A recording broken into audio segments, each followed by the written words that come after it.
Hello everyone, today we're going to discover a new story from Greek mythology that's about love and adventure and it's entitled Pyramus and Thisbe. Let's start! Alright, so for our introduction, Pyramus and Thisbe are in love madly and live next to each other in houses. However, their parents forbid the relationship, so they build a wall between the rooms. The lovers find a chink in the wall they talk through and they kiss each other. One evening, they plan to run away together, meeting at Ninus Tomb. Thisbe first appears and she sees a scary tiger with blood on her lips. She runs away in panic, her cloak falling. The tiger throws up and bloodies the mass. When Pyramus arrives, he sees the cloak, assumes that his lover has died, and in sorrow kills himself. Thisbe comes back, sees the body of Pyramus, and she kills herself with the same knife.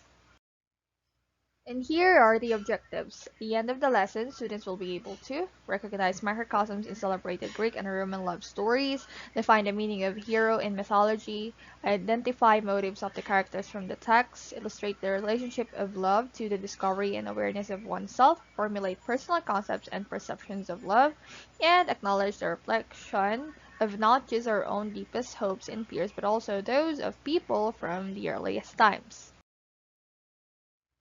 I guess all of you are now ready to hear the story.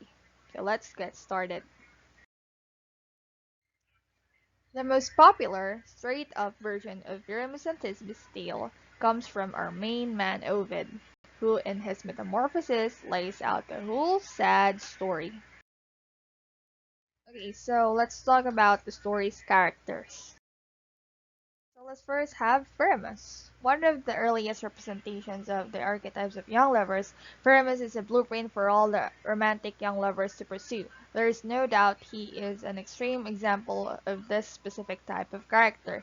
He is so passionately in love that when he mistakenly thinks of his love, Thisbe, was eaten by a lioness, he harshly falls on his sword. Perhaps if he wasn't so young and inexperienced or not quite so blinded by lust, he would have taken a second to explore the matter in a little more depth before making a decision so rash.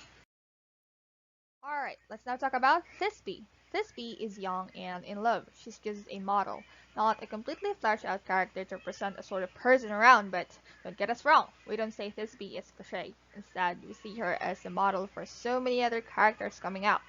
You heard about a girl named Juliet, did you? So just like Juliet from Shakespeare, Thisbe is so overcome with grief at the mistaken suicide of her lover that she kills herself too. In the end, she's destroyed by her overpowering love and the hatred that kept her and Pyramus' families apart. Okay, so let's now move on to the setting of the story. So the story happened in Babylon. The tale of Pyramus and Thisbe is not set in Greece, the Italian peninsula, or even anywhere in the Mediterranean Sea, unlike many Greek and Roman myths. Instead, this young lover's tragedy takes place in Babylon's super ancient city. Even the people who made up all the legends that we know today were legendary at this place. And let's now have the most exciting part, the hero's journey. So the hero's journey is a framework that was developed by a scholar named Joseph Campbell with many myths and stories to follow. It's a useful way for many storytellers and story readers to look at the tale. So the story of Pyramus and Thisbe doesn't fit that much to this kind of framework, but still, we're gonna give it a shot. Stage 1, Ordinary World. Pyramus and Thisbe are two children who live in adjacent homes in Babylon's major city. So basically, they are neighbors and they already knew each other ever since they were young. Stage 2, Call to Adventure. When Pyramus and Thisbe fall in love, their formerly peaceful life is bound for some serious drama. Yep, since they couldn't control their hearts. Stage 3, Refusal of the Call. So the two young lovers definitely aren't declining the call, but their neighboring families hate each other, and they will not allow Pyramus and Thisbe to meet. So no matter how much they want to be with one another, they couldn't because their families do not agree to their relationship. They are not in favor of it. Stage 4, Meeting the Mentor. Well, nothing happens here since there's no mentor in the story. Stage 5, Crossing the Threshold. Pyramus and Thisbe make a plan to meet at a tomb under a mulberry tree and head off into the wild yonder to elope. So this is the point when both of them already wanted to get out of the control of their families, so yep, they already decided to elope together. Stage 6, Tests, Allies, and Enemies. For these two loving Babylonians, the worst enemy turns out to be a random bloody-faced lioness who scares Thisbe away from the tomb and rips off the veil she leaves. So here's what happened. Thisbe arrived first in their meeting place. With all of a sudden, she saw a lioness who had blood all over its mouth because it just devoured a prey. Of course, seeing it made Thisbe so scared, so she ran away to hide. And as she did that, her veil fell on the ground, and the lioness found it, and it played with it, so it became bloody as well. Stage 7, Approach to the inmost cave. When Pyramus reaches the tomb, he sees the lioness and the bloody veil, and sadly, he assumes the worst. So he concluded everything in a wrong way. He thought that Thisbe was eaten by the lioness, and that made him super sad. Stage 8, Ordeal. Thinking Thisbe was devoured, Pyramus stabs himself with his sword through the heart. Unlike a typical ordeal, with his own grief, our hero does not survive this encounter. So, because of his false conclusions, he thought that what's the point of living when his lover is already dead? So, as his decision, he also decided to kill himself. Stage 9, Reward. So, there's no reward in this tragedy. Stage 10, The Road Back. There's no road back either. All roads end at the tomb for these doomed lovers. Stage 11, Resurrection. When Thisbe shows up at the grave and figures out what happened, she overcomes her own grief and kills herself with the sword of Pyramus. So that's how both of their lives tragically ended. Meaning to say, there's no resurrection at all in this story. Stage 12, Return with the Elixir. Although Pyramus and Thisbe don't make it alive through their adventure, their blood stains the mulberry tree red berries. So the berries are now blood-colored as an everlasting tribute to their tragic love to this day. The end. Now let's talk about the symbolisms that this story has. Romeo and Juliet. Mr. Shakespeare's tale of star-crossed lovers is widely believed to have been inspired by the Pyramus and Thisbe myth in some part. Why?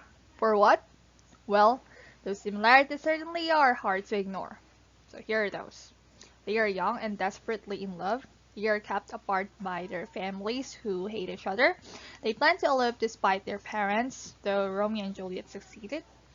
And they plan to meet at a time where they can run away together, and they are kept apart by a series of highly unfortunate misunderstandings, and they kill themselves with the same blade.